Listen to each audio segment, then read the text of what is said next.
नमस्कार, मैं हूं शशि। आइए झारखंड की टॉप 25 प्रमुख खबर जानते हैं।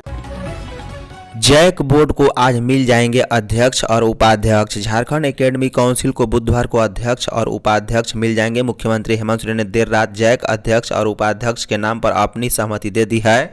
शिक्षा विभाग का कार्यालय बंद हो जाने के कारण इसका नोटिफिकेशन जारी नहीं हो सका है और आधिकारिक तौर पर अध्यक्ष और उपाध्यक्ष के नामों की जानकारी नहीं दी गई। अब बुधवार को अध्यक्ष और उपाध्यक्ष के नाम का नोटिफिकेशन जारी हो जाएगा। बता दें, जैक अध्यक्ष के लिए नामों के भेजे गए प्रस्ताव में state board of technical education Jharkhand में परीक्षा नियंत्रक रह चुके डॉक्टर नटवा हंसदा का, जबकि डुमरी डिग्री कॉलेज गुमला के प्रोफेसर भरत बड़ाइक का नाम उपाध्यक्ष पद के लिए सबसे ऊपर था। वहीं भरत बड़ाइक वर्तमान में जैक सदस्य भी हैं।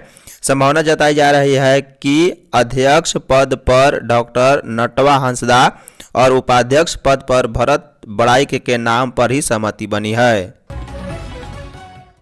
केंद्र बकाया दे नहीं तो रोक देंगे कोयला, सीएम हेमंत। मुख्यमंत्री हेमंत सोरेन ने केंद्र सरकार पर फिर निशाना साधा है। उन्होंने कहा है कि केंद्र अगर रॉयल्टी का बकाया 1.36 लाख करोड़ रुपए झारखंड को नहीं देता है तो वह कोयला रोकने की भी ताकत रखते हैं।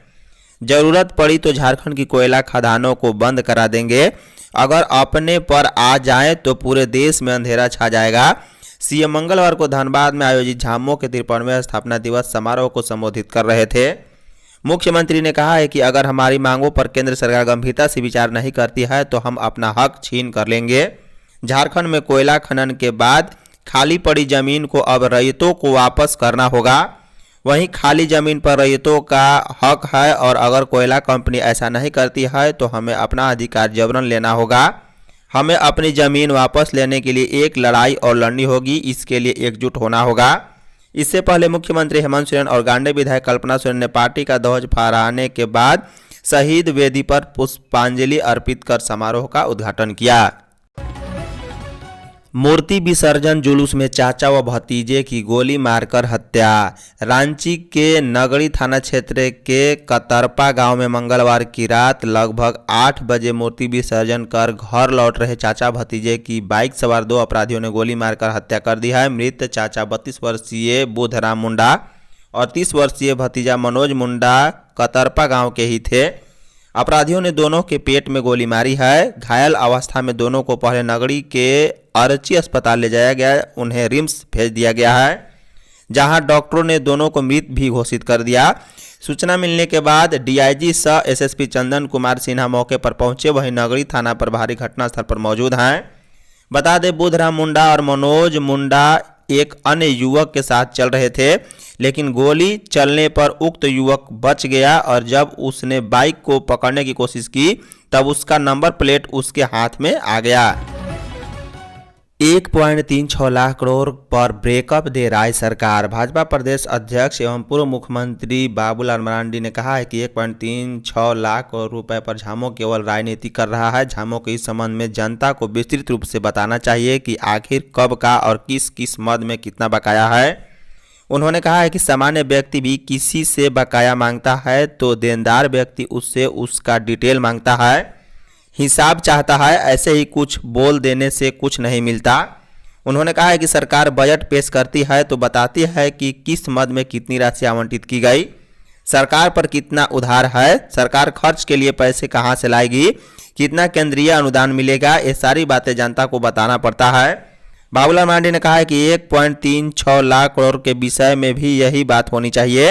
राज्य सरकार विस्तार से बताए कि कब का कितना बकाया केंद्र सरकार पर है। अधिकारियों को तय समय सीमा में करना होगा काम। मंत्री कृषि मंत्री शिल्पी नेहा तिर्की ने कांग्रेस भवन में जनता दरबार लगाया। उन्होंने जनता की समस्याएं सुनी और उसके समाधान का अधिकारियों को निर्देश दिया। उन्होंने कहा है कि जनता के लिए अधिकारियों को तय समय सीमा के अंदर काम करना होगा। इसके लिए अधिकारियों को दिशा निर्देश दे दिया गया है। हमारी सरकार में अधिकारियों की लचर कार्यशैली पर लगाम लगाई गई है। इससे पहले अधिकारियों ने इतना खौफ बना रखा था कि जनता अपनी समस्याओं को लेकर उनके पास जाने की हिम्मत नहीं जुटा पाती थी। हमारी सरकार में जनता पूरे अधिकार के साथ खुलकर अपनी बातें रखती है। कृषि मंत्री ने कहा है कि कांग्रेस ने जनता के बीच रहने का जो संकल्प लिया है उसे पूरा करना है। कबाड़ी बेचने के आड़ में चोर गैंग के साथ गिरफ्तार। रांची के डिबडीह में कृष्णा ज्वेलर्स दुकान के साथ गोड्डा साहिबगंज सहित कई शहरों में चोरियां कर चुके गिरोह के शिविर समेत 7 गुर्गों को पुलिस ने गिरफ्तार किया है। ये सभी कबाड़ के काम की आड़ में चोरी करते हैं। पकड़े गए सरगना तफाजुल शेख, कमरूज जमाल, सलमान शेख, दाऊद शेख, रिसीवर गुलाम मोहम्मद, मदन स्वर्णकार व अजय स्वर्णकार साहिबगंज जिले के हैं। इनके पास से कृष्णा ज्वेलर्स से चोरी हुई 1538 ग्राम चांदी के जेवर, सीसीटीवी का डीवीआर आदि मिले हैं। गुर्गों ने यूट्यूब पर देखकर दुकान का शटर तोड़ने की विधि सीखी थी। इस संबंध में डीआईजी सह एसएसपी चंदन सिन्हा ने मंगलवार को बताया है कि 1 जनवरी को केस दर्ज होने पर डोरंडा थानेदार जयदीप टोपो के नेतृत्व में टीम गठित कर सोमवार को आरोपियों को गिरफ्तार कर रांची लाया गया। झारखंड में 10 से गिरेगा पारा। राजधानी समेत झारखंड में 9 फरवरी के बाद ठंड फिर से लौट सकती है। 8 और 9 फरवरी को रांची समेत राज्य भर के विभिन्न हिस्सों में हल्के बादल छाने के आसार हैं। वहीं 10 से बादल छाटने के साथ ही सर्द हवा एक बार फिर झारखंड में ठंड में इजाफा कर सकती है। मौसम विभाग के अनुसार इस दौरान राजधानी समेत राज्य का अधिकतम तापमान 24 से लेकर 32 डिग्री तक रह सकता है। साथ ही न्यूनतम तापमान 9 डिग्री से लेकर 16 डिग्री तक होने की संभावना है। मौसम वैज्ञानिकों के अनुसार राज्य में मौसम बदलाव पश्चिमी विक्षोभ के कारण होगा। यह देश के उत्तरी पश्चिमी भागों को 8 और 9 फरवरी को प्रभावित करेगा। इसके असर से हिमालय में बर्फबारी की आशंका भी जाहिर की गई है। इससे पूर्व मंगलवार को रांची और आसपास के जिलों में सुबह के दौरान हल्का कुहासा रहा है। राज्य के अपने कैंसर अस्पताल का होगा प्रयास। मंत्री नामकुम के आईपीएच सभागार में कैंसर दिवस के मौके पर मंगलवार को स्वास्थ्य मंत्री ने सामान्य कैंसर के बृहत रूप में स्क्रीनिंग कार्यक्रम का उद्घाटन किया।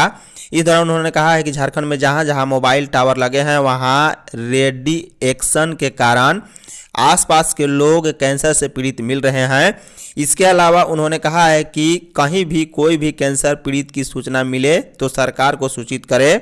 फर्स्ट स्टेज से ही हमारी सरकार इलाज कराएगी।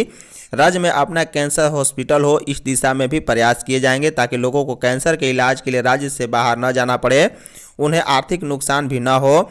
मंत्री ने कहा है कि झारखंड की जनता की फ्री स्क्रीनिंग होगी ताकि कैंसर मुक्त झारखंड बनाया जा सके। हेमंत के बिना नहीं चल सकता झारखंड। झामुमो के स्थापना दिवस समारोह में पहली बार शामिल होने के लिए पहुंची गांडे विधायक कल्पना सोरेन पूरे उत्साह में दिखी। मंच पर आते ही पहले सबका हाल पूछा और अपने को स्कूल में पहले दिन आने वाले विद्यार्थी से तुलना की है। उन्होंने कहा है कि वह पहली बार इस कार्यक्रम में आ रही है। कल्पना ने कहा है कि 31 जनवरी की रात आप लोग भूले तो नहीं कि कैसे साजिश करके हेमंत सोरेन को जेल में डाल दिया गया। जनता ने चुनाव में इसका जवाब दे दिया है। गोल्फ ग्राउंड में आयोजित सभा को संबोधित करते हुए विधायक कल्पना ने कहा है कि डबल इंजन की सरकार ने राज्य में स्कूलों को बंद किया, लेकिन हमारी सरकार ने सीएम स्कूल ऑफ एक्सीलेंस खोला जिसमें पढ़ने के लिए लोग पैरवी लगा रहे हैं। कोरोना में सरकार ने जिस तरह से काम किया उससे यह तय है कि शिबू सोरेन और हेमंत सोरेन के बिना झारखंड नहीं चल सकता। सांसद विधायकों पर दर्ज केस का ट्रायल में देरी। झारखंड हाईकोर्ट के जस्टिस एसएन प्रसाद और जस्टिस नवनीत कुमार के खंडपीठ में मंगलवार को सांसद विधायकों के खिलाफ आपराधिक मामले के त्वरित निष्पादन में देरी को लेकर दायर याचिका पर सुनवाई हुई। सुनवाई के दौरान अदालत ने सीबीआई के जवाब पर असंतुष्ट जताते हुए पुनः जवाब मांगा है। अदालत ने सीबीआई से पूछा है कि झारखंड में सांसद विधायकों के खिलाफ आपराधिक मामलों के ट्रायल को पूरा करने में क्यों देरी हो रही है। लंबित सभी 15 केस में गवाही पूरी होने में देरी का कारण स्पष्ट करें। अदालत ने मौखिक कहा है कि सांसद विधायकों को कई केस में आरोप गठित होने के बाद 5 साल बाद भी गवाही की प्रक्रिया पूरी नहीं होने से ट्रायल लंबित है। मामले में अगली सुनवाई 11 मार्च को होगी। 2 पूर्व सीए समेत 9 पर मनी लॉन्ड्रिंग केस। प्रवर्तन निदेशालय ईडी ने इस साल का पहला केस एनआरएचएम योजना से जुड़े 7 करोड़ रुपए के घोटाले को लेकर दर्ज किया है। इस घोटाले में धनबाद के 2 पूर्व civil surgeon doctor Shashi Ranjan Singh, doctor Arun Kumar Sinha समेत 9 लोगों को आरोपी बनाया गया है। ईडी ने घोटाले को लेकर एसीबी कोर्ट में चल रहे मामले के आधार पर आरोपियों पर मनी लॉन्ड्रिंग का केस किया है। इससे अपराधियों की मुश्किलें बढ़ गई है। घोटाला कर अवैध कमाई से खरीदी गई चल अचल संपत्ति को ईडी जल्द ही अटैच करने की कार्रवाई करेगी। केस दर्ज करने के बाद तफ्तीश जारी है। एसीबी ने घोटाले को लेकर साल 2019 में केस दर्ज किया था। धनबाद के तत्कालीन दोनों सिविल सर्जनों की अनदेखी के कारण झरिया सह जोड़ापोखर स्वास्थ्य केंद्र में लगभग 7 करोड़ रुपए के NRHM का बड़ा घोटाला हुआ है। धन्यवाद।